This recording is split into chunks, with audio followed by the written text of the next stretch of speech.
Bro Pushpa 2 song world wide trend అవుతుంది మరి. ఇప్పుడు కంటెంట్ ఉన్న సాంగ్ కానీ సినిమా కానీ కంటెంట్ ఉన్న హీరో కానీ ఎవరైనా తొక్కేస్తే ట్రోల్ చేస్తే అది ఆగదు కదా.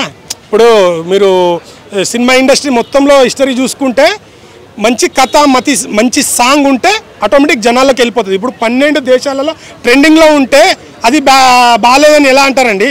సో ఇప్పుడు చాలామంది ఏమంటారంటే అల్లు అర్జున్ వాళ్ళ వల్ల ఎదిగింది, ఎవరి వల్ల ఎదగరండి. సో కొందరిలో టాలెంట్ ఉంటుంది, ఎంకరేజ్ చేస్తే ఎదుగుతారు.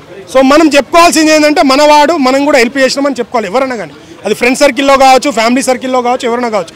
సినిమాలో కంటెంట్ ఉంటే సాంగ్లో ఉంటే వెళ్ళిపోతుంది. ఇప్పుడు 12 దేశాల్లో ఒక తెలుగు సినిమా ట్రెండింగ్ ఉండాలంటే వాస్తవం కాదు. మీరు ట్రోల్ చేస్తున్నారంటే అది ఎందుకు ట్రోల్ చేస్తున్నారు అంటే పడన వాళ్ళు. ఇప్పుడు ఖచ్చితంగా ఇప్పుడు ట్రోల్స్ అనేది కామన్ అయిపోయింది. ఎంత మంచి సినిమాకైనా ఎంత మంచి సాంగ్స్కైనా ఒక చిన్న బిట్టు ఏది మిస్టేక్ ఉన్నా దాన్ని పట్టుకొని కొన్ని పేజెస్ కానీ ఎవరైనా కానీ ట్రోల్ చేస్తున్నారు. సో ట్రోల్ చేయడం వల్ల వాళ్ళకు ఏమొస్తుందో వాళ్ళ ఛానల్ బజ్ అవుతుంది. సో ఒక హీరోని ఇష్టపడని వాళ్ళు ఎంజాయ్ చేస్తారు, అది కూడా ఉంటుంది. బట్ మనం దాన్ని పట్టించుకోవద్దు. సో చాలా బాగా లిరిక్స్ ఉన్నాయి. మొన్న పుష్ప అనేది ఎంత వైరల్ అయిందనుకో, మిడిల్ కపుల్స్ అంటే ప్రతి ఒక్క అంటే ఇది సాంగ్